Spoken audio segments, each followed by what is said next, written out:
conseguirem operar, tudo bem. Se não, o colega Nuno ajuda. Falei por ti, já percebi.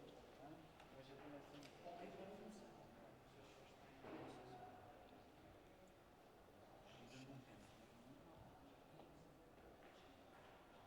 Depois está lá por aí.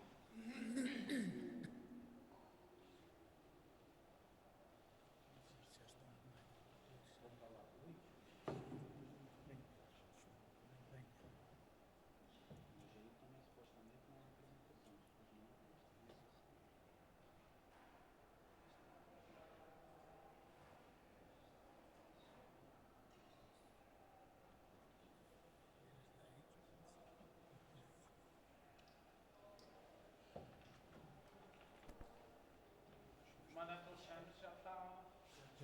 Já entrou comigo.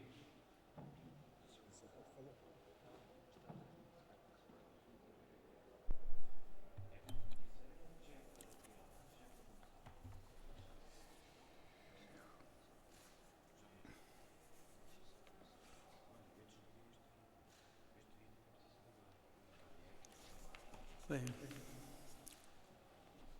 muito bom dia. Vamos dar início à mesa redonda, subordinada ao tema Adaptação das operações de proteção e socorro às oscilações climáticas. E vamos iniciar com o Dr. Alexandre Penha, adjunto das Operações Nacionais da Autoridade Nacional de Emergência e Proteção Civil. O Dr. Alexandre Penha tem uma vasta experiência nestas questões ligadas à proteção e socorro e, portanto, dávamos desde já a palavra para iniciar online a sua comunicação.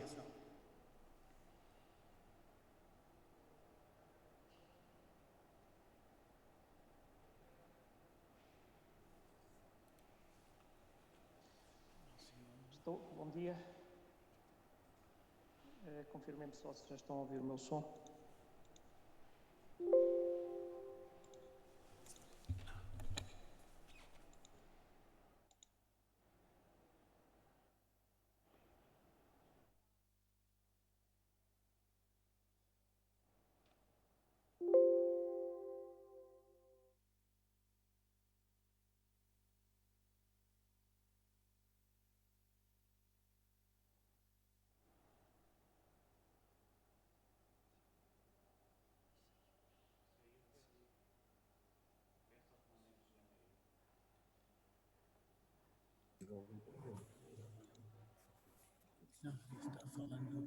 Bom dia.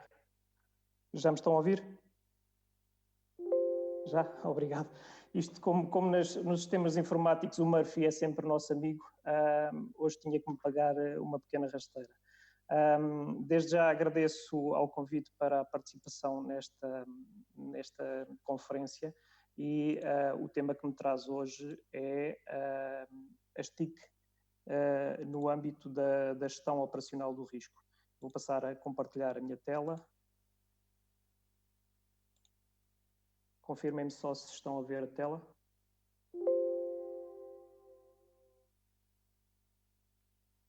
Conseguem ver a minha tela?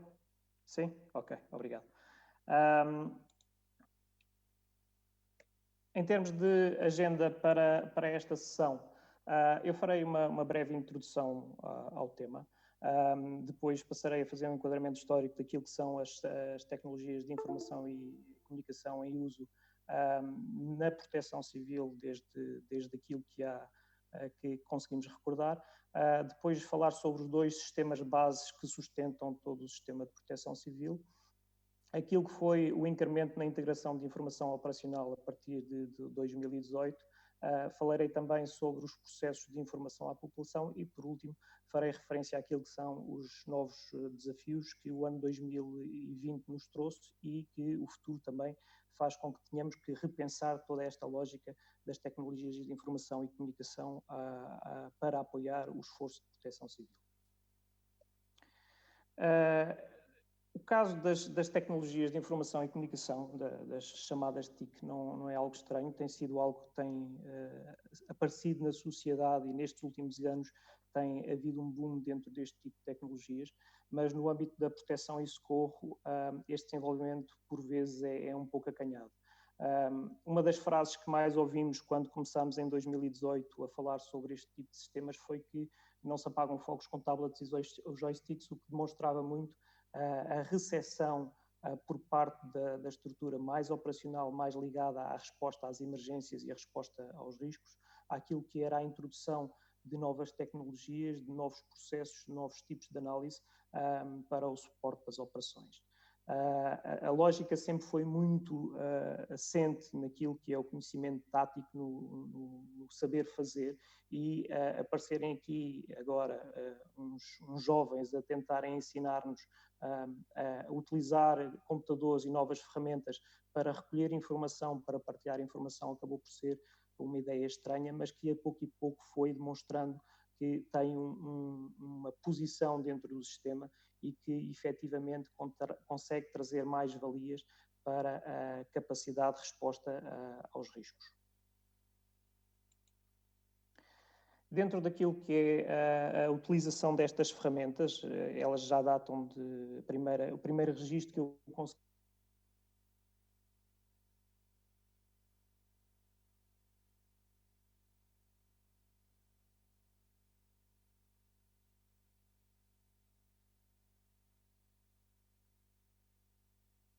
bases de dados Access, muito ainda desligadas umas das outras, sem grande partilha ou grande possibilidade de partilha de informação.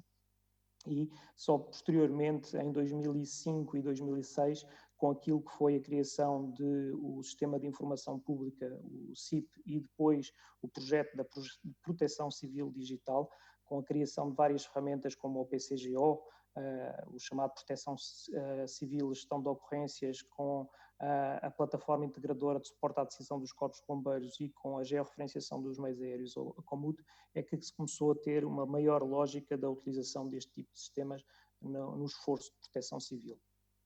Em 2009, com a necessidade de efetuar o recenseamento dos bombeiros, foi lançada a plataforma RNBP, que ainda hoje sustenta esse recenseamento e está ligada depois a outros sistemas operacionais, de forma a haver uma visão integrada da capacidade e dos recursos disponíveis para a resposta aos riscos.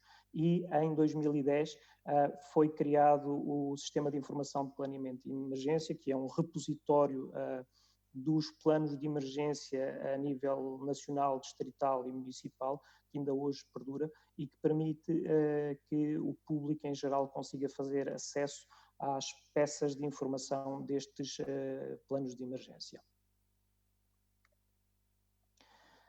Posteriormente, em 2012, entrou em operação o Sistema de Apoio à Decisão Operacional, o SAD, que é hoje em dia a peça fundamental para o registro e a manutenção do controle das ocorrências em território nacional. Foi um sistema que o seu desenvolvimento iniciou em 2010 e só 2 anos depois é que entrou em produção, e conta hoje com a informação sobre todas as ocorrências de proteção civil em território continental, desde a altura da sua criação, mas conseguiu-se também fazer uma importação dos dados das ocorrências que constavam em outras bases de dados, como o PCGO. Portanto, temos um acervo de informação que data desde 2006, se não me engano. Posteriormente, após a introdução do sistema Ciresp nas operações das Forças de Segurança e Bombeiros, em 2014 foi criada a primeira ferramenta de georreferenciação dos terminais Ciresp. Esta ferramenta veio possibilitar haver um controle maior do posicionamento dos meios e da sua progressão no território. Estes eram os sistemas que existiam antes de 2017 e que iriam dando suporte às operações de proteção e socorro. Em 2015, no Ministério da Administração Interna, foi implementado o projeto GeoMai, com a intenção de fazer ligação entre as várias entidades debaixo da tutela do MAI, a Autoridade Nacional de Emergência e Proteção Civil, Polícia de Segurança Pública, a Guarda Nacional Republicana e a Autoridade Nacional de Segurança Rodoviária, e pretendeu ser um repositório de toda a informação geográfica associada a estas entidades, de forma a poder sustentar melhor todas as operações de safety e security. Posteriormente aos incêndios de 2017 e com a promulgação da decisão do Conselho de Ministros número 157A, houve a necessidade então de haver a implementação de uma maior capacidade de análise de tudo o que envolve as ocorrências de proteção civil. Na altura foi criado no Comando Nacional de Emergência e Proteção Civil o Núcleo de Apoio à Decisão para a Análise de Incêndios Rurais e, com base neste núcleo, foi possível a construção de várias ferramentas de apoio à decisão, como é o caso do FEB Monitorização, dashboards operacionais. Implementou-se uma capacidade de recolha de informação em tempo quase real e deu-se início às primeiras experiências com simuladores de comportamento de incêndio. Em 2019, já fruto da necessidade de implementar um Sistema Nacional de Aviso à População, foi criado o SNAP, que é a plataforma que hoje em dia permite fazer o envio de SMS à população quando estamos em determinados níveis de estado de alerta especial. Por último, em 2020 apareceram novos desafios. O PONCOV foi uma plataforma criada especificamente para lidar com a situação do Covid-19 naquilo que diz respeito à afetação de todos os meios de proteção e socorro, dos recursos humanos associados à proteção e socorro. Ainda ontem foi publicado a disponibilização do portal InfoRiscos. Deu-se os primeiros passos na utilização de aeronaves não tripuladas na recolha de informação. Apareceu a necessidade de haver uma integração maior com as várias plataformas que começaram a aparecer no âmbito das várias entidades que concorrem para a proteção civil, o caso da GNR, o caso das SIM, e por outro lado o SADO veio a demonstrar a necessidade de evolução e aqui a necessidade de evoluirmos para um SADO 2.0. Falando de SADO, tal como eu disse anteriormente, é uma aplicação que já data de 2012. Hoje em dia é a plataforma que garante ter uma visão integrada de tudo que são operações de proteção e socorro dentro de todas as suas naturezas. Conseguimos efetivamente saber ao minuto quais são as ocorrências que temos em território nacional, quais são os meios que estão envolvidos, as necessidades, a descrição do que é que se vai passando dentro da operação através dos pontos de situação dados pelos comandantes de operações de socorro. O SADO não é só isto. O SADO acaba por ser um congregar de vários módulos, em que temos uma parte muito associada às operações, mas temos depois uma parte do SADO associada a todos os outros processos administrativos e logísticos que sustentam as operações de socorro. O SADO está dividido em 4 módulos. O SJOS, que é esta imagem que vem neste momento e que tem aquilo que é a informação sobre a caracterização das ocorrências, desde a entrada do alerta na linha 112, toda a informação vai sendo registada dentro deste sistema, desde a informação do reclamante à ativação dos primeiros meios, à coordenada inicial da ocorrência.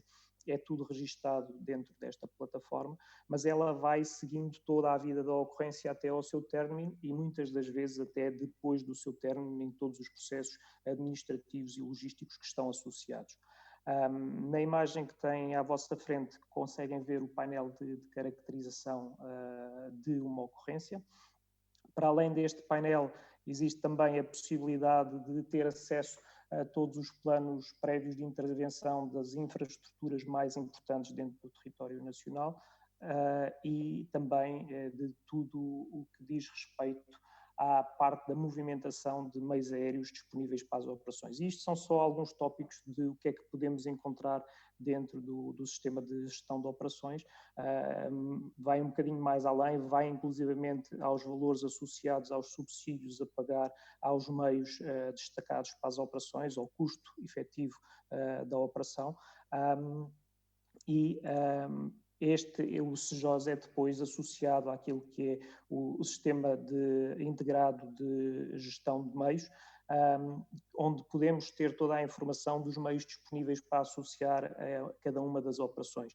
Sejam eles infraestruturas, sejam eles meios humanos, sejam eles entidades, dentro deste módulo do próprio SAD temos toda a informação disponível para fazer uma melhor gestão da operação. Para além dos dois módulos que eu já falei, temos um módulo de estatísticas que vai garantindo não só a criação de relatórios associados à ocorrência, como a preparação de toda a informação para disponibilizar ao público e à comunicação social. E, por último, o último módulo do SADO é o SINOP, que é o módulo de notificações operacionais, que assenta em critérios de notificação previamente determinados e que possibilita, assim que há cada uma das fases da ocorrência, o envio de SMS para as entidades e elementos que têm que receber esta informação operacional. Estamos a falar desde entidades associadas ao governo central, ao governo local, aos presidentes de câmaras, a outras entidades associadas ao esforço de proteção civil, elementos da GNR, elementos da PSP recebem este tipo de informações e possibilita que a informação operacional vá fluindo de uma forma rápida. Para além do SAD, contamos também com o CIRESP-GL, é uma plataforma que, tal como eu disse anteriormente, possibilita a validação da localização dos terminais CIRESP, estejam eles associados aos veículos dos corpos de bombeiros, estejam eles associados aos próprios terminais portáteis que cada elemento transporta. Ao nível da Autoridade Nacional de Proteção Civil, nós neste momento só podemos ter acesso à informação da localização daqueles elementos que estão dentro do nosso grupo de segurança, como eu falei anteriormente, corpos de bombeiros, elementos da Força Especial de Proteção Civil, elementos da estrutura operacional. E cada uma das outras entidades utilizadoras do CIRESP tem também uma plataforma similar onde podem ver a georreferenciação dos seus meios. O caso da GNR, o caso da PSP podem ser bons exemplos. Em caso de necessidade, esta informação pode ser partilhada de modo a termos uma visão comum de todos os agentes no terreno. Para além da informação da georreferenciação dos terminais, é possível também avaliar através do CIRESP-GL aquilo que é a ocupação da rede e de que maneira pode estar ou não constrangida em termos de excesso de utilização. Tal como eu disse anteriormente, até 2018 estas eram os principais sistemas que sustentavam as operações de socorro e a resposta operacional ao risco. E em 2018, depois da promulgação de vários documentos legais, existiu a necessidade aqui de haver um incremento na análise e gestão de dados e num suporte à decisão operacional. A resposta por parte do Comando Nacional de Emergência e Proteção Civil foi a criação do NADER, do Núcleo de Apoio à Decisão para a Análise de Incêndios Rurais, e naquilo que foi uma intenção de só trabalharmos a análise dos dados dos incêndios rurais, a pouco e pouco temos crescido para começar a fazer a análise de outros riscos também. E esta sala foi criada contando sempre com 3 operacionais da Força Especial de Proteção Civil, elementos com experiência já nas equipas de análise e uso do fogo, em que um é o analista e responsável pela equipa e, por outro lado, temos 2 técnicos para ajudar na operacionalização das várias plataformas e na recolha de informação. Em termos de outputs deste núcleo, eles dão apoio aos briefings diários do Comando Nacional de Emergência e Proteção Civil, fazem uma análise estratégica, produzem um documento que faz a avaliação daquilo que é o risco de incêndio para os próximos 3 dias. 3 em 3 dias sai este elemento e é divulgado por todos os agentes de proteção civil e, no momento das operações, gerem toda a informação geográfica associada e fazem a criação da informação operacional que é enviada para os comandantes de operações de socorro. Para além de outras coisas, nos momentos em que não há tanta atividade operacional, dedicam-se ao desenvolvimento de ferramentas e informações operacionais, layers temáticos, a exploração das várias bases de dados e integração de informação com outras plataformas, o desenvolvimento de web applications e a gestão do portal que permite que depois esta informação seja partilhada com agentes externos à Autoridade Nacional de Emergência e Proteção Civil. Na altura da sua criação, em termos de lógica, foi feita uma análise ao que é que existia que pudesse ser utilizado para ajudar no apoio à decisão. Avaliou-se as várias fontes de dados, as várias plataformas que já existiam à altura, avaliou-se a necessidade da criação de ferramentas operacionais e o FEB Monitorização acaba por ser um bom exemplo da criação deste tipo de ferramentas, a necessidade da implementação de uma imagem operacional comum que estava espartilhada pelas várias plataformas existentes e da partilha rápida de informação operacional. Por outro lado, a representação gráfica tinha que ser uniforme e havia a necessidade de sincronização e integração da informação que era recolhida e produzida no terreno. E, por outro lado, sintetizar tudo aquilo que eram fontes, dados que existiam espartilhados, como os dados do censo, CAOP, os dados da própria localização dos terminais Ciresp, os dados meteorológicos do Instituto Português do Mar e da Atmosfera, os dados de risco de incêndio do Instituto de Conservação da Natureza, e integrar isto num único local onde pudesse ser acessível não só nos níveis mais altos de decisão, ao nível estratégico, mas também dentro do território, ao nível do comandante das operações de socorro e mesmo ao nível do operacional que está na linha de incêndio. Estas ferramentas foi decidido assentar em três vetores principais, que podemos dividi-los temporalmente no antes da ocorrência, durante a ocorrência e após a ocorrência, e foi decidido que seria feita uma análise estratégica contínua àquilo que é o risco, e especialmente aqui no caso do risco de incêndio, considerando aquilo que são os indicadores meteorológicos, toda a estatística associada ao tipo e quantidade de incêndios a ocorrerem em território nacional e uma avaliação das tendências para os próximos dias. Por outro lado, durante a operação, a criação da informação operacional sustentada na simulação de comportamento do fogo e de todos os dados que são recolhidos no terreno, de forma a dar um melhor apoio à decisão operacional, seja ele ao nível aqui do Comando Nacional, seja ele dos comandos distritais ou mesmo dos postos de comandos integrados dentro dos teatros de operações. Naquilo que diz respeito a já após o evento, a capacidade de poder ter processos de lições aprendidas, poder fazer estudo de casos, criar relatórios das grandes ocorrências, fazer uma definição mais concreta das áreas ardidas e estabelecer critérios de estatística operacional. Assim, este sistema hoje em dia está compartimentado em duas grandes áreas, tudo aquilo que é a área dos dados que integram este portal, sejam eles dados internos e externos de várias plataformas e bases de dados, sejam eles os dados que são recolhidos no terreno pelos operacionais através dos seus dispositivos móveis, pelos meios aéreos de avaliação e reconhecimento ou até mesmo pela geolocalização dos terminais.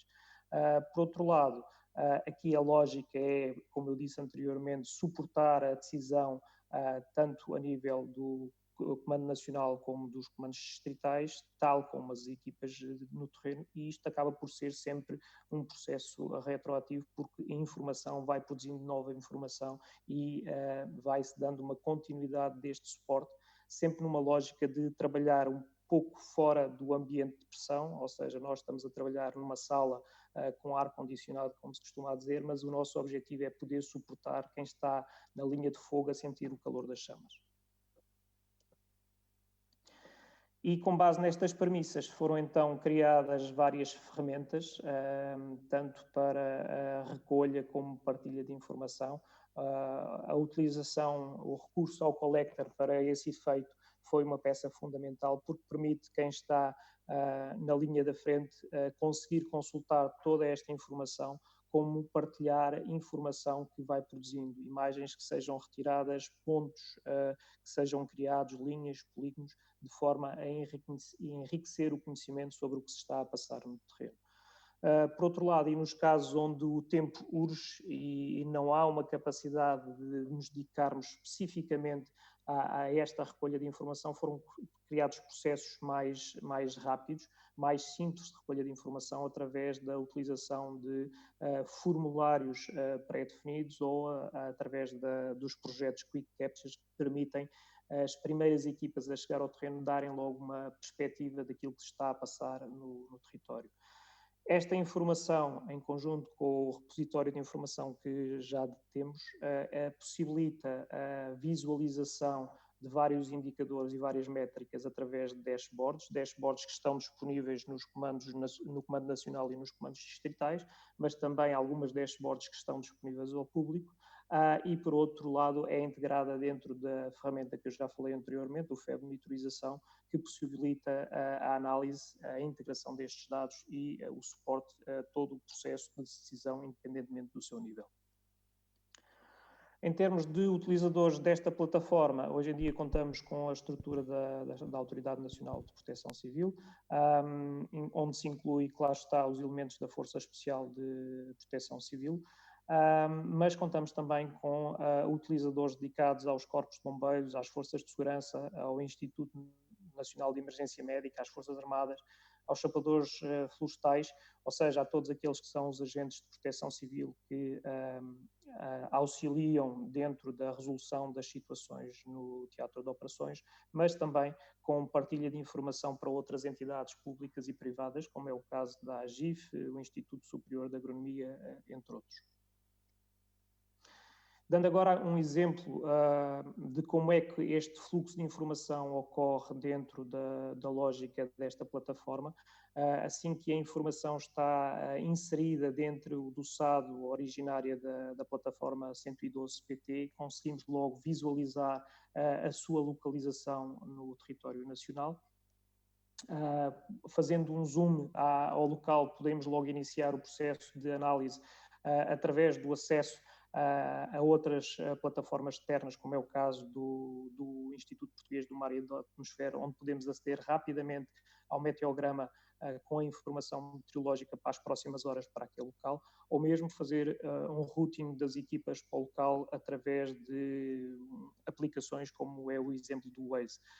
Por outro lado, temos uma súmula da informação que está disponível no SAD, ao nível da localização da ocorrência e ao nível daquilo que são já os primeiros meios ativados, despachados para aquela ocorrência.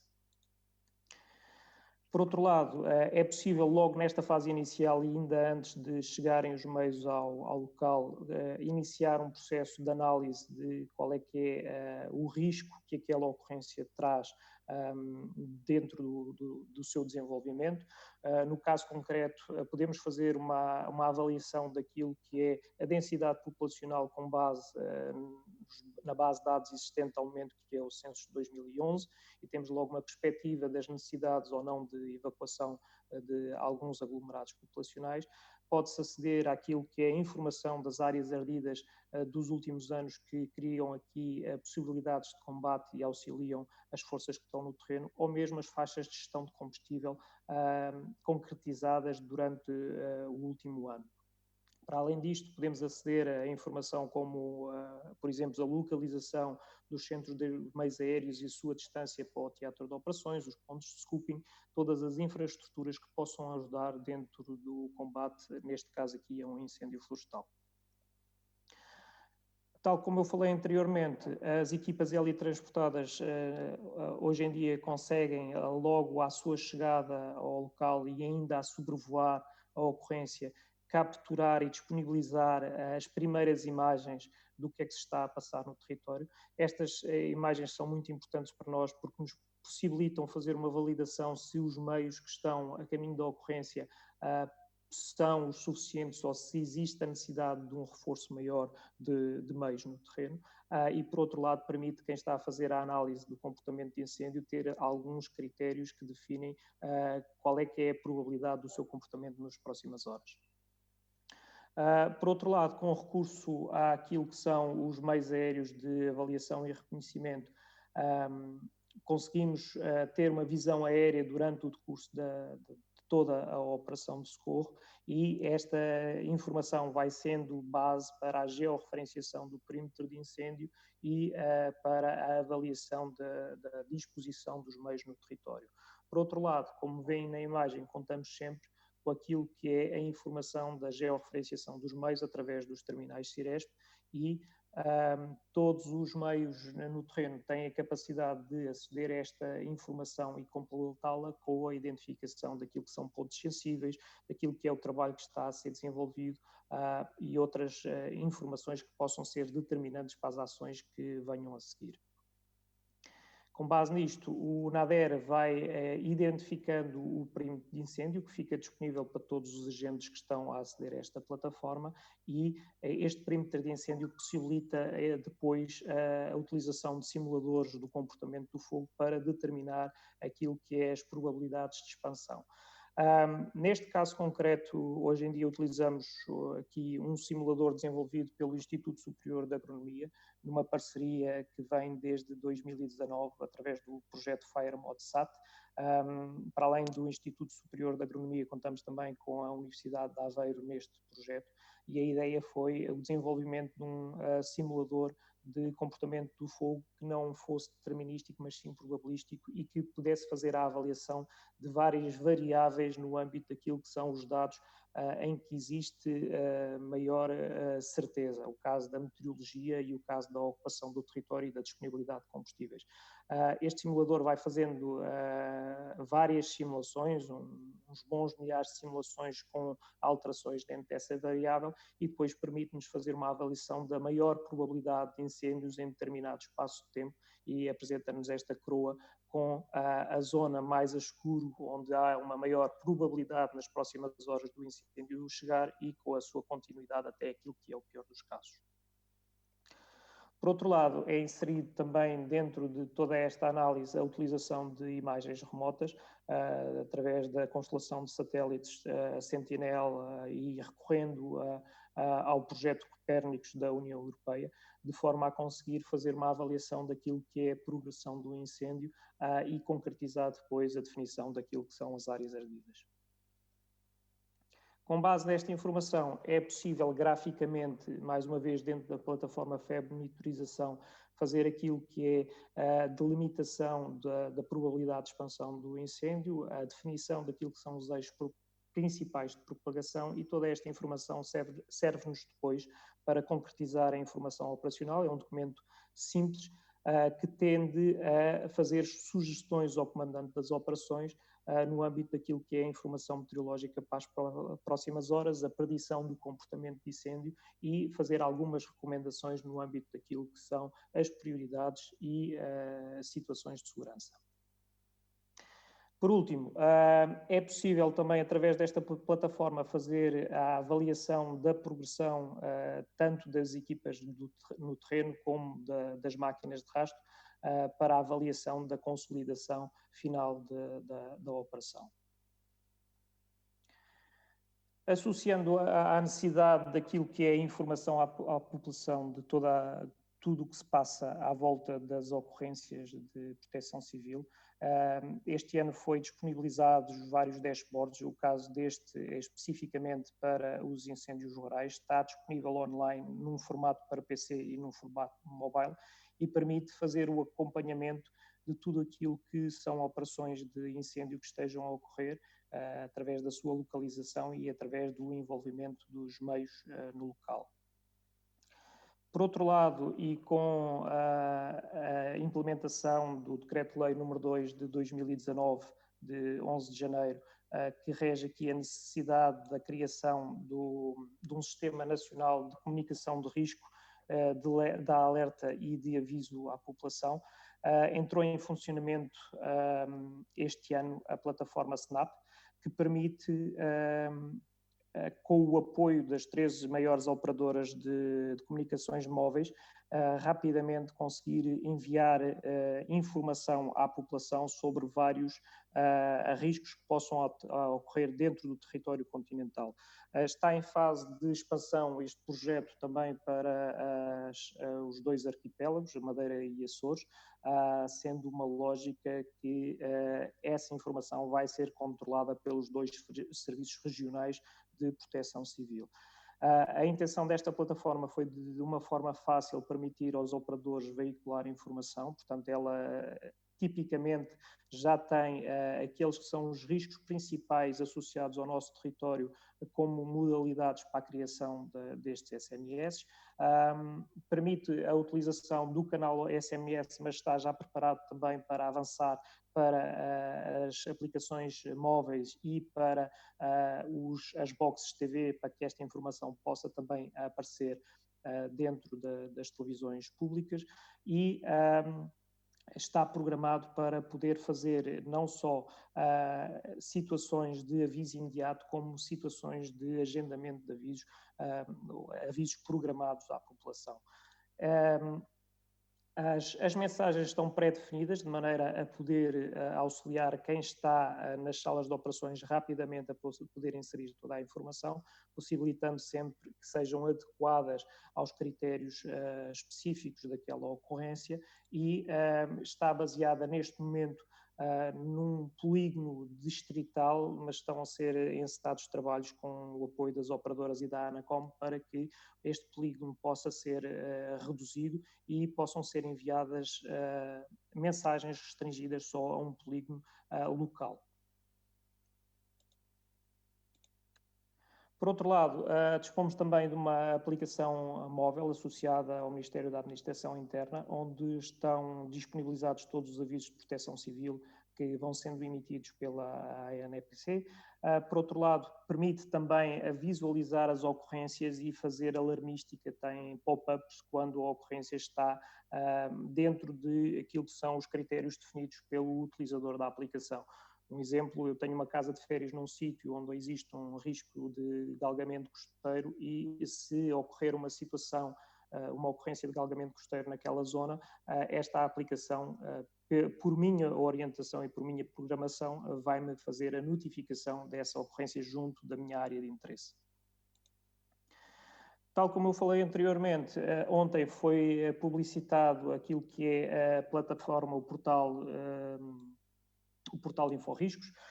O objetivo deste portal é divulgar ao público a informação sobre a identificação e caracterização dos fenómenos de gênese natural, tecnológica ou mista suscetíveis de afetar o território de Portugal continental. Ele sustenta-se na avaliação nacional de risco adotada pela Comissão Nacional de Proteção Civil em 2019 e descreve para cada um dos riscos qual é que é a sua exposição ao nível do território.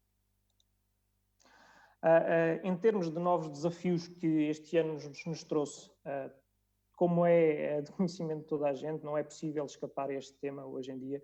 O Covid vem-nos trazer várias problemáticas associadas àquilo que foi a possibilidade de afetação dos agentes de proteção civil, especificamente, no nosso caso, dos bombeiros, a esta doença.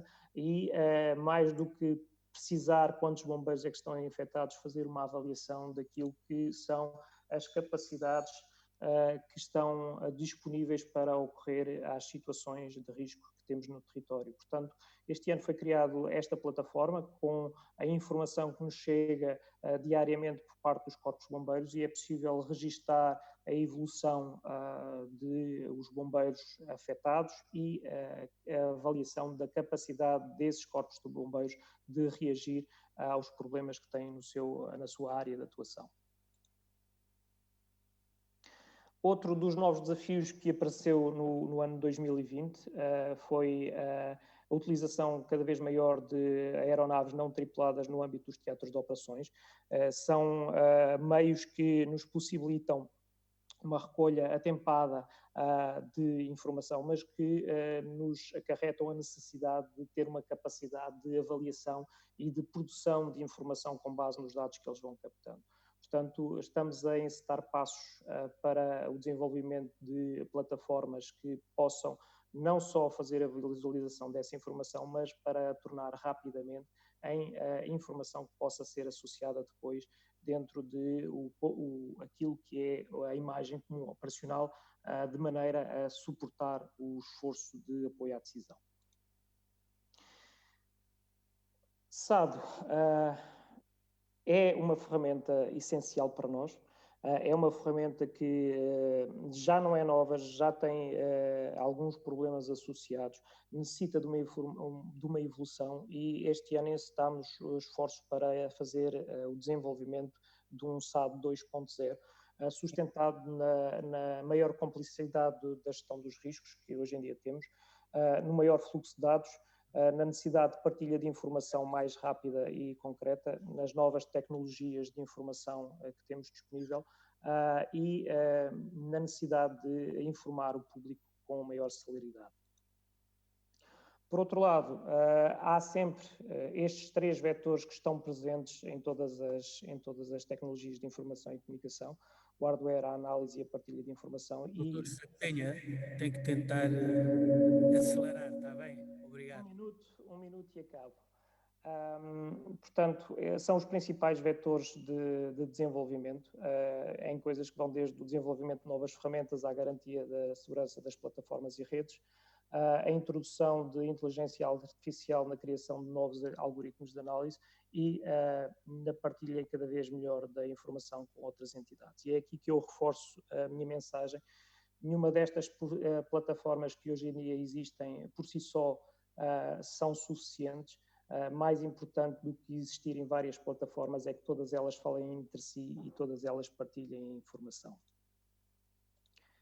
Em termos de síntese da minha apresentação, tal como começámos a apresentação, não se quer apagar fogos com tablets, não se quer resolver a situação como se de um jogo se tratasse, mas é inequívoco dizer que estas tecnologias hoje em dia são uma ferramenta essencial para o suporte à gestão operacional. Elas garantem a agilização da recolha da informação, tal como reforçam o apoio à decisão operacional, promovem a partilha e participação entre todos os agentes de proteção civil, com a possibilidade de uma imagem operacional comum e por último, e incontestável, otimizam aquilo que é o empenho de recursos.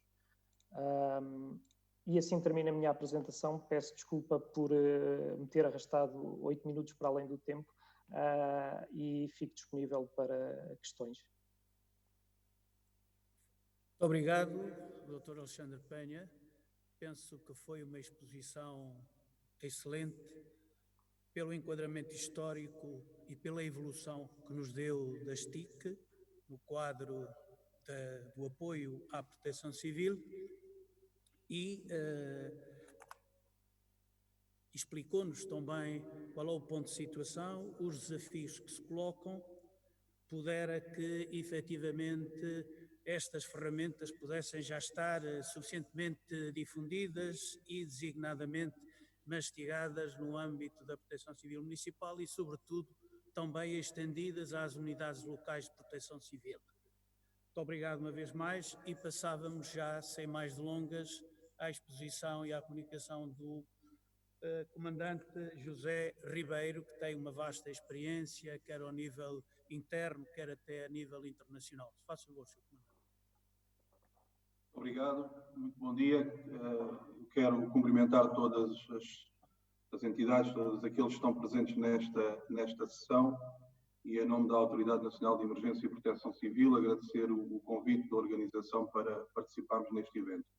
Eu vou tentar compartilhar aqui a minha apresentação.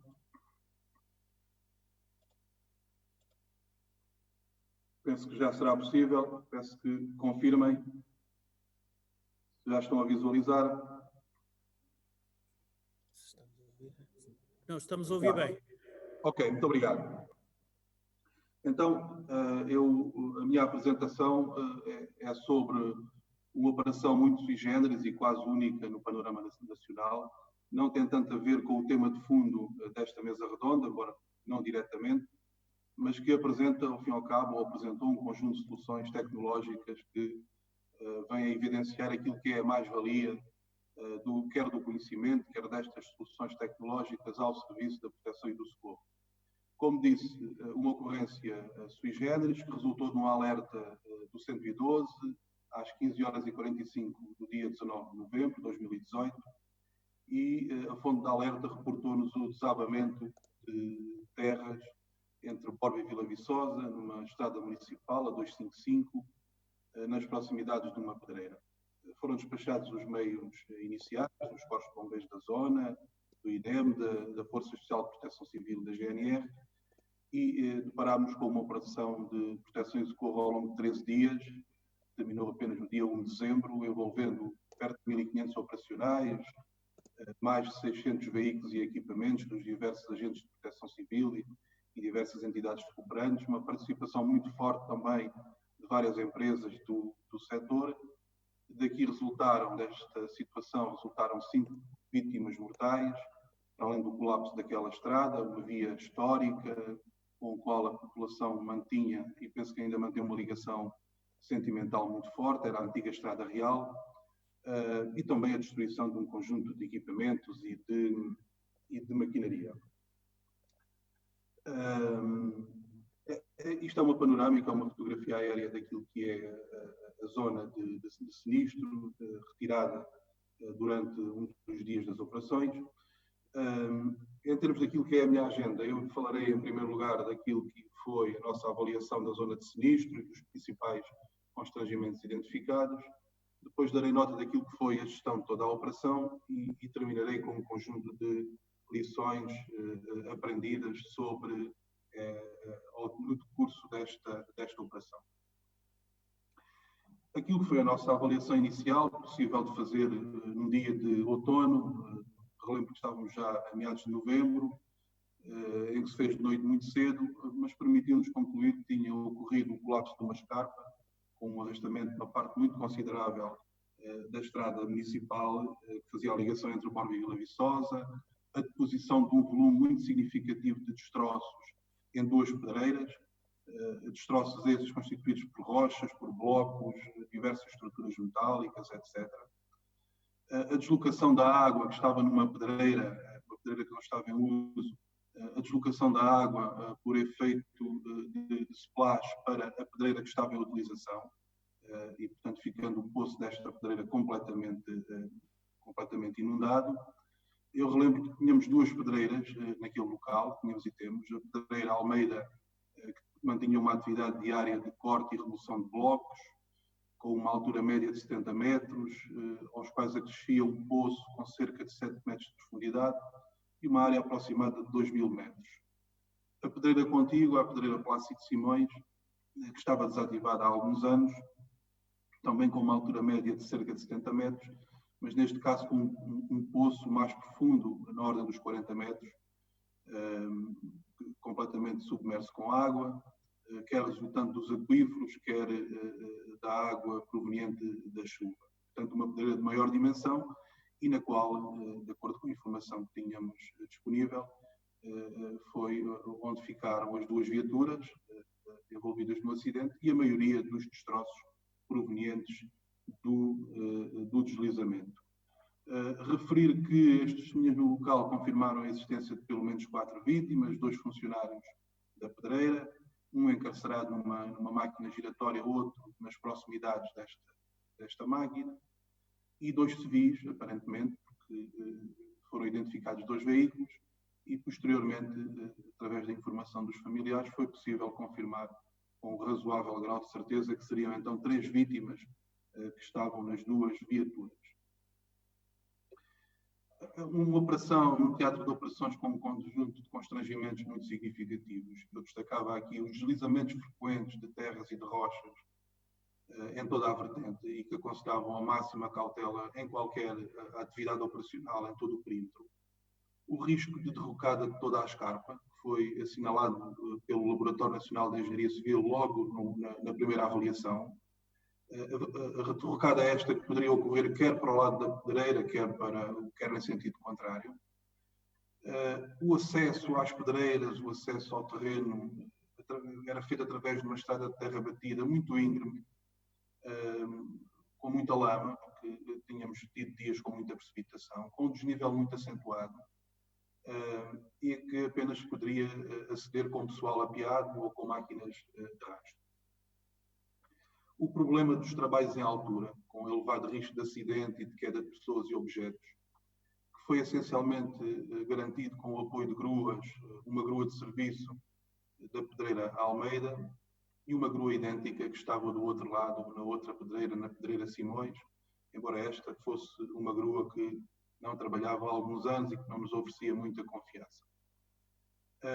E, portanto, a acessibilidade dos meios aqui muito comprometida, pois não tínhamos possibilidade de aceder com maquinaria ao local onde estavam as vítimas, visto que o local estava obstruído. A juntar a isto um quadro meteorológico muito desfavorável, com precipitação frequente e muito forte, que retardou as operações, dificultava o acesso e aumentava permanentemente o risco de deslizamento de terras. Dificuldade em alguns meios específicos, nomeadamente bombas de elevado débito, que não estavam disponíveis na região e que requeriam algum tempo para ser operacionalizadas. A juntar a isto, portanto, quem trabalha em termos de operações de proteção e socorro sabe bem o risco que temos quando incluímos trabalhadores civis, colaboradores civis, e nós tivemos que o fazer. Tivemos que incluir muitos trabalhadores das empresas do setor na montagem das bombas e representa sempre um acréscimo de risco, nomeadamente nas questões de segurança. E, por último, um outro constrangimento que identificámos era a inexistência de qualquer tipo de guidelines ou de referências operacionais, ou sequer de um histórico de operações semelhantes que pudesse suportar quer o planeamento, quer a nossa tomada da decisão. Ora bem, em termos daquilo que foi a gestão da operação, nós fizemos uma divisão do teatro de operações em 2 setores funcionais, para também melhor podermos comunicar e informar as diversas entidades presentes.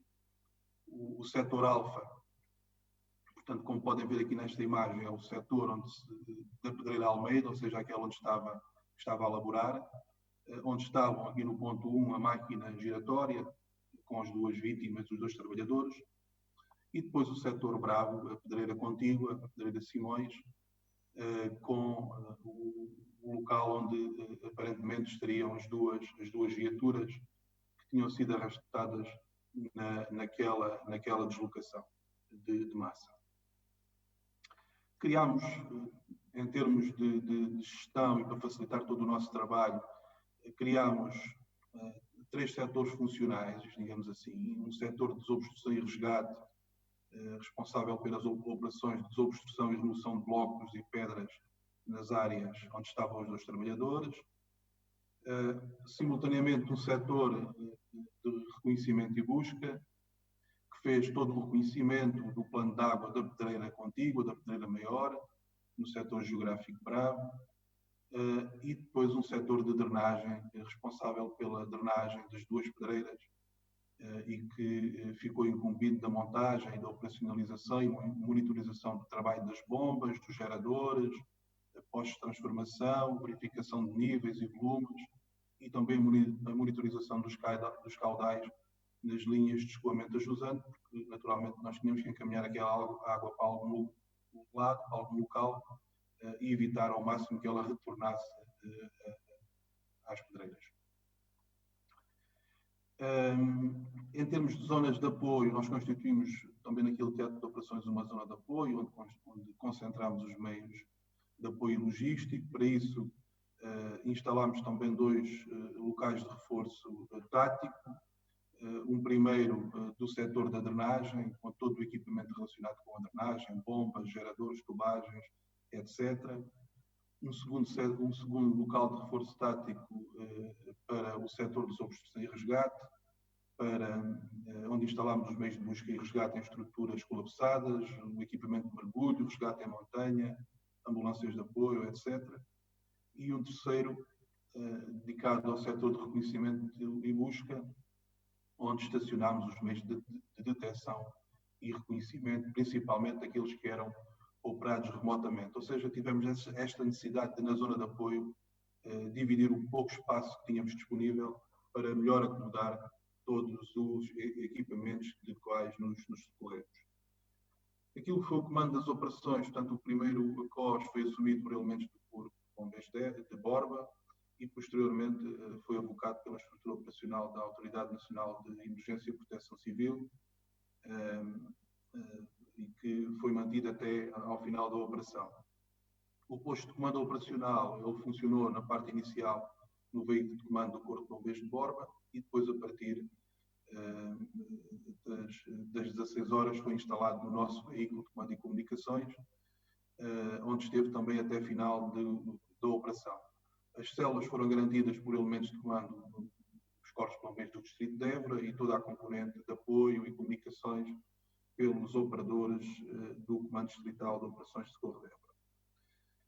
Aquilo que foi o plano estratégico de ação, face à complexidade da situação, não nos permitiu, todos nós envolvidos, antever, digamos, uma evolução rápida da operação devido aos constrangimentos que já referi.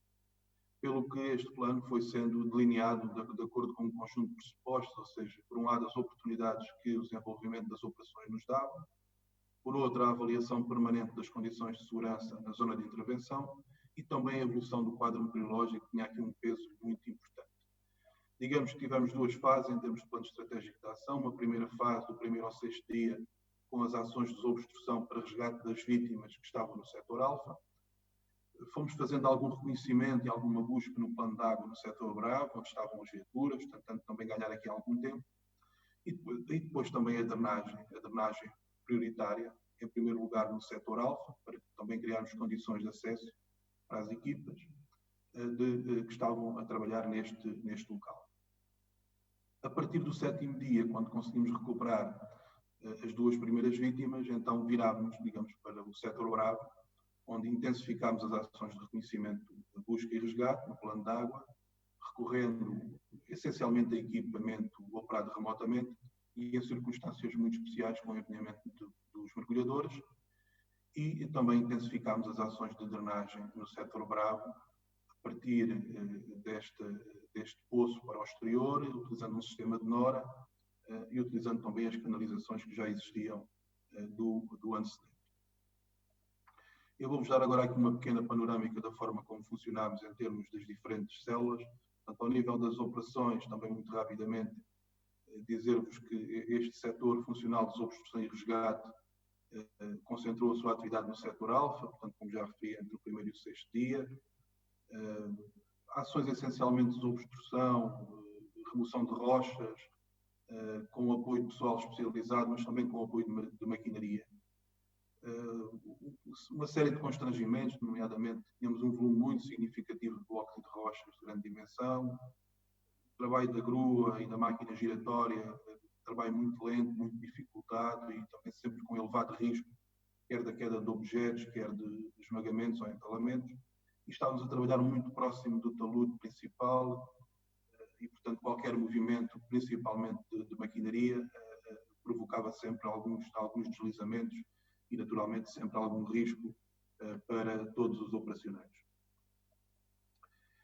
Esta é uma imagem daquilo que era a localização da máquina acidentada. Portanto, a primeira vítima estava visível, foi recuperada no dia seguinte, no dia 20.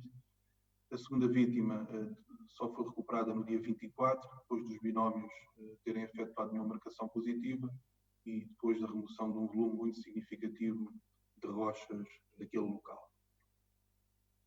O setor de reconhecimento e busca, portanto, concentrado no setor Bravo, essencialmente, onde, de acordo com a informação, estariam as duas viaturas submersas. Passou essencialmente por reconhecimento do plano de água, o mapeamento e a altimetria do poço, a detecção e localização de objetos e o nosso objetivo final, que seria a recuperação das viaturas e o resgate daquelas daquelas vítimas, digamos assim. Esta é uma panorâmica também dos trabalhos que se realizaram nesse setor de reconhecimento e busca. Aqui, como podem ver aqui do lado da tenda, já com também em simultâneo com o escoamento da água, portanto com a drenagem do poço, como podem ver aí pelas tubagens que estavam instaladas. Também muito constrangimento, também uma série de constrangimentos pela situação que vivíamos na escarpa, com o risco permanente de rebocada, o desconhecimento do plano de água, porque o colapso arrastou para o interior deste poço um conjunto de blocos, de pedras e de outro tipo de objetos e que dificultavam muito o trabalho, quer dos mergulhadores, quer dos equipamentos que estavam a ser operados remotamente. Muita dificuldade no acesso, que era só feito com o pessoal apeado, e depois o trabalho em altura, que, como podem comprovar, é sempre um trabalho de risco e um trabalho muito moroso, com recurso às equipas de grande ângulo e com recurso também, em algumas situações, a gruas. Nestas operações de reconhecimento e busca, utilizámos muito os veículos de detecção em ambiente aquático, quer da Marinha, quer do Instituto Hidrográfico, quer também do Inesctec, portanto, uma entidade da Academia, que muito nos auxiliaram. E em situações excepcionais recorremos aos mergulhadores, portanto, evitando sempre o risco para pessoas, para os operacionais. Os varrimentos incidiram essencialmente nos locais indicados pelas testemunhas e, portanto, foi através deste trabalho que no dia 26 de novembro conseguimos detectar uma profundidade de 10 a 12 metros, um objeto que apresentava uma fisionomia compatível com uma viatura, já com um elevado grau de confiança. O problema era que este objeto estaria muito próximo da ravina, ou seja, de uma zona com elevado risco de derrocada e, portanto, qualquer manobra para a sua recuperação implicava sempre a colocação de mergulhadores, o que só poderíamos fazer após a confirmação daquele objeto ser realmente uma viatura. Essa confirmação veio no dia 29, portanto, conseguimos captar uma foto através dos equipamentos operados remotamente, que nos confirmou ser uma das viaturas envolvidas, e nesse dia, numa manobra operada pelos mergulhadores no local, conseguimos amarrar um cabo de aço a essa viatura, e no dia seguinte ela foi rebocada com o auxílio de uma grua para um ponto mais afastado e seguro, e posteriormente içada para a superfície, onde se procedeu então ao desencarceramento e à extração das duas vítimas que estavam nessa viatura. No dia 30 conseguimos detectar a segunda viatura, também próximo da escarpa. Utilizámos o mesmo método e no dia 1 conseguimos retirar também esta segunda viatura. Portanto, nesta imagem que vos estou a mostrar, aqui do lado esquerdo a viatura A, digamos aquela que foi retirada primeiro, e depois do lado direito a viatura B, aquela que foi retirada no dia 1 de dezembro, no sábado, portanto onde estava a quinta vítima mortal daquela ocorrência. O setor funcional de drenagem, portanto, o objetivo era drenar as águas das duas pedreiras, ao fim e ao cabo, para melhorar quer as condições de visibilidade e criar condições de acesso para os operacionais. E do primeiro ao sexto dia dedicámos essencialmente a retirar a água do setor alfa para o exterior, para podermos ter acesso então às vítimas que estavam nesse local. E a partir do sétimo dia passámos a incidir o nosso esforço no setor bravo. Uma série de constrangimentos. Por um lado, a instalação de equipamento, a montagem de bombas e geradores de grande dimensão e com um peso também muito significativo no fundo das pedreiras. Foi sempre um processo moroso, delicado e tecnicamente muito complexo. Mais uma vez, os trabalhos em altura são de grande exigência e realizados com o auxílio de grua e, portanto, exigindo sempre muita precaução. Aqui a incorporação dos trabalhadores civis foi essencial, mas simultaneamente levantou-nos também um acréscimo de risco relativamente a toda a operação. E depois, como compreendem, com estas alturas, a instalação de bombas e a drenagem resulta sempre muito difícil temos sempre perdas de rendimento muito significativas, porque a altura a vencer pelo sistema de bombagem impõe essas mesmas perdas de caudal, impõe também uma fadiga muito significativa dos equipamentos e avarias muito frequentes.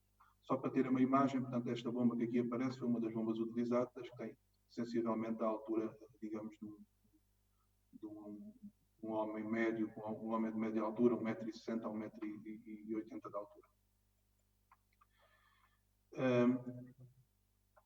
Instalamos também e constituímos um núcleo de apoio, digamos assim, um núcleo de apoio psicológico e social de emergência. Portanto, era uma operação que pensaríamos nós que iria ser longa e confirmou-se, e o apoio psicológico aos familiares das vítimas assumia aqui uma importância fundamental para garantir também a estabilidade emocional das famílias. Este apoio psicológico foi garantido pelo INEM ao longo de toda a operação, e abrimos também um canal de comunicação direto com os familiares para a partilha da informação diária mais relevante em toda a operação. Em termos daquilo que foi a nossa atividade do planeamento, a prioridade da célula de planeamento foi essencialmente a recolha e avaliação de toda a informação para uma análise muito apurada da situação na zona de sinistro e para, a partir daí, se definirem as ações operacionais mais adequadas.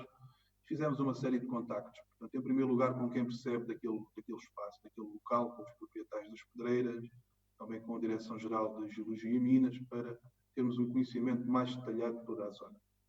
Recolhemos informação das testemunhas da derrocada, de fotografias, de vídeos, para termos essa percepção mais apurada, e depois fomos ativando um conjunto de núcleos, nomeadamente o núcleo de especialistas e de antecipação, que nos permitissem depois definir as várias modalidades de ação e assim definirmos o nosso plano estratégico de ação.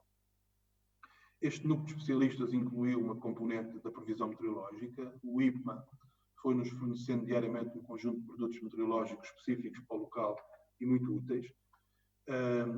A análise e a avaliação técnica das condições de segurança no local. Tem sido mobilizada uma equipa multidisciplinar do LUNEC, da Direção-Geral de Geologia e Minas, do Serviço Municipal de Proteção Civil de Borba e também da Engenharia Militar, e que nos deu sempre uma perspectiva em tempo real, dia a dia, daquilo que eram as condições de segurança a cada momento. Ao nível do planeamento, também a instalação e a monitorização do sistema de drenagem foi essencial. Nós aqui precisamos muito do apoio técnico, não só das diversas empresas do setor, mas também da empresa Águas Val do Tejo, do Grupo EPAL, que nos ajudou a definir sempre as melhores soluções para a drenagem, e também a supervisão da rede elétrica. Portanto, numa fase inicial, toda a rede elétrica colapsou com o deslizamento de terras, e também tivemos posteriormente fazer um reforço e a monitorização de todo o sistema elétrico para garantir o funcionamento do sistema de bombagem. Em termos de antecipação, fomos antecipando, por um lado, o acesso da maquinaria pesada ao setor bravo, ou seja, caso as viaturas não fossem detectadas ou estivessem soterradas, portanto, tínhamos que criar alternativas para o acesso de maquinaria pesada àquela pedreira de maior dimensão, e também o reforço do sistema de drenagem para rapidamente esgotar, digamos, toda a água que estava nas pedreiras, e fomos criando também essas mesmas soluções. Uma operação desta dimensão, portanto, como podem perceber, revelou-se sempre um desafio muito exigente, quer pelas características do teatro de operações, quer pela especificidade dos meios e das valências que foram mobilizadas, quer também pela duração. Aqui o Serviço Municipal de Proteção Civil de Borba foi essencial na mobilização dos meios e recursos necessários para toda a operação, mas também um conjunto de entidades públicas, privadas, que apoiaram esta operação, portanto, ao longo destes 13 dias. Eu destacava aqui, em termos de meios e recursos, aquilo que foram as bombas, os geradores que foram empregues nesta operação, toda a componente de maquinaria, quer gruas, quer máquinas giratórias que utilizámos, a componente da montagem dos equipamentos, uma tarefa muito especializada e de elevado risco, e que recorremos essencialmente a empresas especializadas, e depois toda a componente logística mais relacionada com a alimentação, sendo que ao longo desta operação fornecemos, como imaginam, uns milhares de refeições aos operacionais e a todos os colaboradores que participaram nesta operação. Para isso, houve necessidade de montar um conjunto de áreas da zona de concentração e reserva, quer uma área de reserva, com equipamentos de reserva, especialmente bombas, outros equipamentos que estavam no Parque da Câmara Municipal de Borba, uma área de reabastecimentos, também criada no estaleiro da Câmara de Borba, a área de apoio sanitário, que ficou à responsabilidade do INEM e que funcionou na própria zona de sinistro, a área de alimentação, que funcionou na escola básica de Borba, e depois a área de descanso, que foi diversa, tendo em conta um conjunto de forças que tínhamos presentes e que passou pela base permanente da Força Especial de Proteção Civil em Estremoz, pelas unidades militares próximas e também pelos quartéis dos corpos de bombeiros. Tínhamos apenas um único acesso ao teatro de operações, que processava pela antiga Estrada Municipal 255, onde instalámos um ponto de trânsito e, para facilitar o controlo, efetuámos o registro diário das entradas e foi também distribuído um dístico de livre trânsito às entidades que operavam diariamente. Em termos de comunicações, ela suportou-se essencialmente na rede Ciresp e na rede operacional dos bombeiros na Roma. Relativamente àquilo que são as questões de segurança, portanto, um papel muito relevante aqui ao nível da segurança, pelas complexidades e pelos constrangimentos que já vos identifiquei. Portanto, uma monitorização permanente da escarpa, uma monitorização e uma avaliação regular de todo o perímetro pelos especialistas do INEC da Engenharia Militar. Recolhemos diariamente imagens e vídeo por drones. Partilhávamos essa informação diariamente, quer com o INEC, quer com a Engenharia Militar, para que pudessem observar qualquer alteração na escarpa e que pudessem observar essas alterações numa base diária. Colocámos também fitas para a monitorização do comportamento do terreno e foram também montados sensores na escarpa que nos permitissem, de certa forma, antecipar portanto, alguma derrocada que pusesse em causa o trabalho dos operacionais. Naquilo que foi a atividade operacional na montagem dos equipamentos foram definidos um conjunto de percursos de evacuação, aquilo que são os procedimentos para os operacionais e colaboradores das empresas, a colocação dos guias durante a realização das manobras de risco mais elevado e tudo sempre acompanhado pelas equipas do INEM. Em termos daquilo que foi o trabalho da área das relações públicas, a informação aos órgãos de comunicação social foi sempre assumida pelo COS e a estratégia assentou na realização de briefings no quartel do Corpo de Bombeiros de Borba, sendo que entre o primeiro e o quarto dia realizámos 2 briefings diários, a partir do 5º até ao 7º apenas um briefing diário e desde o 8º dia até ao final da operação, briefings pontuais de acordo com o desenvolvimento que íamos tendo da operação. Nestes briefings estavam sempre presentes quer o COS, quer o Presidente da Câmara de Borba, quer os representantes das forças que estavam naquele teatro de operações, nomeadamente bombeiros, a GNR, as Forças Armadas e o INEM. Também percebemos a certa altura que tínhamos que dar um pouco mais de informação aos órgãos de comunicação social e nesse sentido realizámos 2 visitas à zona de intervenção, à zona de sinistro, para que os jornalistas pudessem ter uma perspectiva também das dificuldades que existiam naquele teatro de operações. Em termos daquilo que foram as principais lições aprendidas, um aspecto que, para aqueles que trabalham no Sistema Integrado de Operações de Proteção e Socorro, é sempre muito grato, que é o nível de integração e de parceria. E, de uma maneira geral, assistimos a um elevado nível de parceria e cooperação entre todos os agentes de proteção civil e entre as entidades cooperantes que participaram nesta operação. Destacando-se aquilo que foi o excelente trabalho realizado em conjunto por todos os operacionais, com o apoio incansável dos colaboradores das empresas e também dos trabalhadores da própria pedreira, que também sempre nos auxiliaram.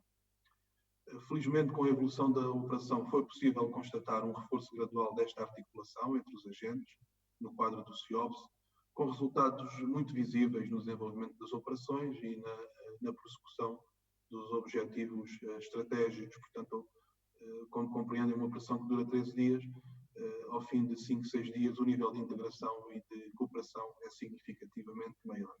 E, portanto, é uma operação que constitui um bom exemplo das vantagens do CIOBS na otimização da tomada da decisão, na partilha e interoperabilidade de meios e também na gestão integrada de toda a operação.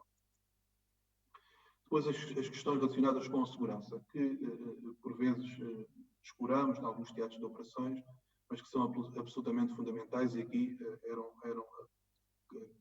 digamos que eram fundamentais e essenciais para o sucesso da operação. A segurança foi sempre uma prioridade absoluta, pelos riscos existentes, pelo quadro meteorológico, por todos os constrangimentos que já referi, e antes de ser decidido e executada qualquer manobra, era efetuada uma análise e uma avaliação rigorosa do risco e das condições de segurança, definidas medidas de mitigação do risco, as possíveis, e implementadas todas as ações, quer de monitorização, quer de vigilância. Também como compreendem, uma operação com esta duração, ao longo dos dias, em todos os operacionais, vai-se criando uma rotina com aquele local, com aquele espaço e, de certa forma, as medidas de segurança vão sendo descuradas e a todo momento havia essa necessidade de trazer sempre maior rigor e maior atenção ao cumprimento daquilo que estava definido. E depois a incorporação do conhecimento científico, como já referi, que foi feita em todos os passos da operação e que foi, eu diria, um fator imprescindível para os resultados alcançados. E eu destacava aqui a monitorização das condições de segurança e a estabilidade dos terrenos, que foi feita com o equipamento que já referi, quer as linhas de ELSAR, quer a utilização dos drones. Destacava aqui também as operações de reconhecimento e busca com os veículos de detecção remota em ambiente aquático e depois todo o trabalho de tratamento e de interpretação dos dados que eram recolhidos por esses equipamentos e que se revelaram absolutamente fundamentais, portanto, num teatro de operações de grande exigência, de grande risco, em que só estes equipamentos nos podiam dar os resultados que perseguíamos. Por outro lado, a participação do patamar municipal. O Serviço Municipal teve aqui, como já referi, um papel fundamental na mobilização e na articulação de todas as capacidades e de todas as valências dos agentes de proteção civil e entidades locais, com reflexos muito positivos em toda a operação. A mobilização de meios e recursos próprios, em primeiro lugar da própria Câmara Municipal, também o conhecimento do território, dos diferentes players, a proximidade com o cidadão, são fatores essenciais para o sucesso das operações e para o sucesso deste tipo de operações de proteção civil. E neste caso eu considero que a operação de Borba confirma a mais-valia do patamar municipal em todo o sistema de proteção civil e demonstra também a necessidade que temos de reforçar as suas competências, os recursos e também as suas capacidades. Bom, da minha parte, penso que cumpri o tempo que me estava destinado. Quero agradecer o convite e quero também aproveitar esta oportunidade para agradecer aquilo que foi o trabalho de todos os operacionais envolvidos, de todas as entidades. Foi um trabalho excepcional de todos os operacionais presentes naquele teatro de operações, revelando a todo momento uma extraordinária competência, dedicação e este espírito de cooperação e de parceria que, na minha opinião, é absolutamente fundamental para podermos conduzir com sucesso este tipo de operações. Muito obrigado. Obrigado também, Sr. Comandante, pela exposição muito bem sistematizada do relato da situação-problema. Penso que todos nós compreendemos pela forma clara e sucinta com que nos fez o relato dessa situação-problema. Passava agora... sei que o Dr. Penha foi respondendo online às questões que lhe foram levantadas. no âmbito do bate-papo, agora levava até vós a possibilidade. Agora pedia que aos assistentes que quisessem levantar questões, aos dois intervenientes, que fizessem o favor, temos 10 minutos para debate.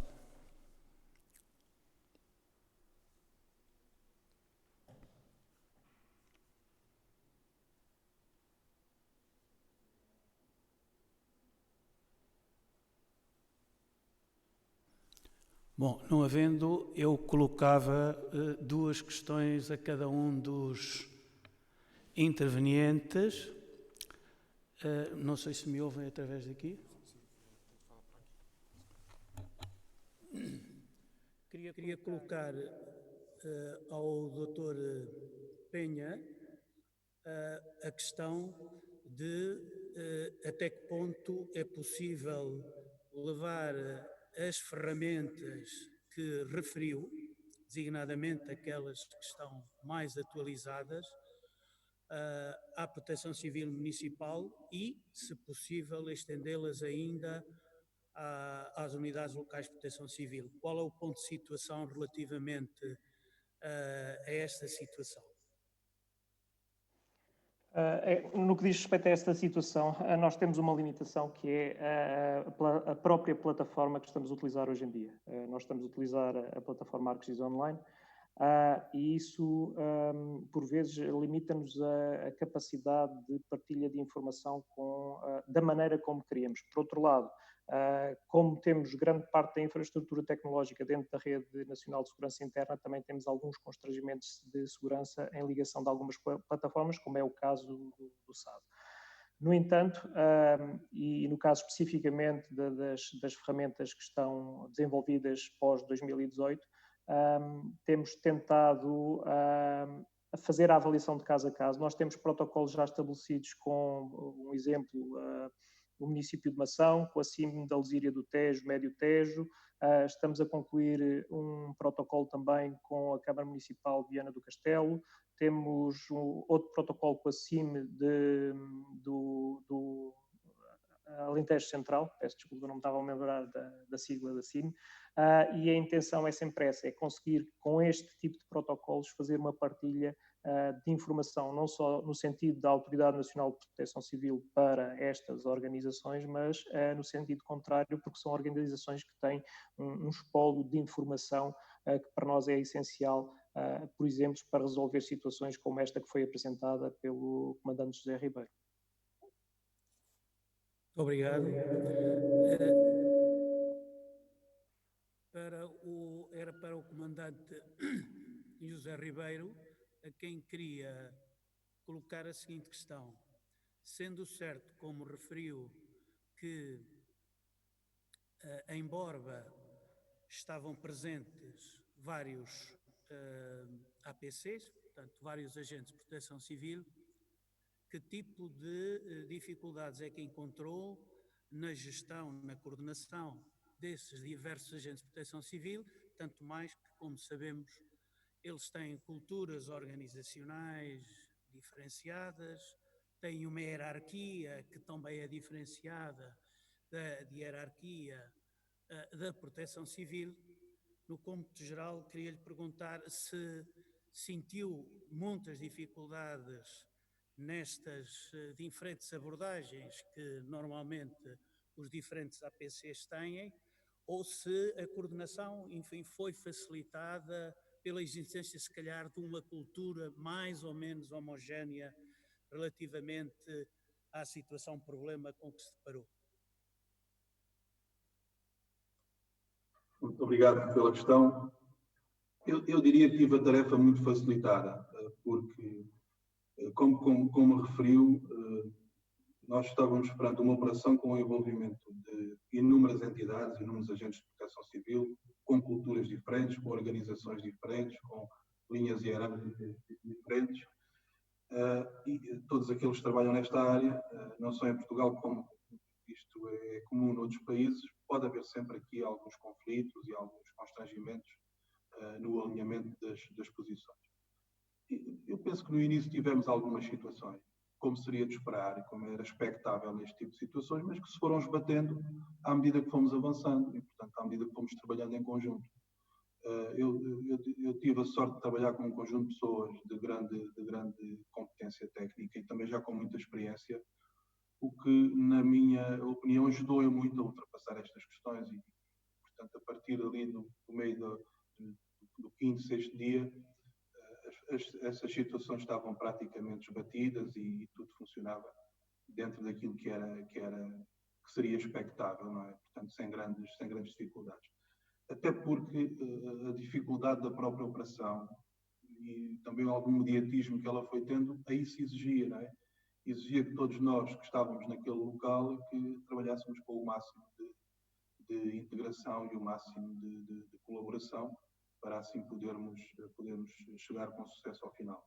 Portanto, resumidamente, não tive problemas de maior. Muito obrigado. Muito obrigado. Em nome de Riscos, quero agradecer a vossa participação e a aprendizagem enorme que nos proporcionaram. Muito obrigado. Até sempre. Obrigado. Eu penso que foi cumprido em rigor o tempo que estava disponível para esta mesa redonda. E muito obrigado e bom almoço.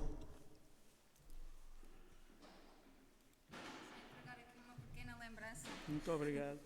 e agradecer a sua... Obrigado.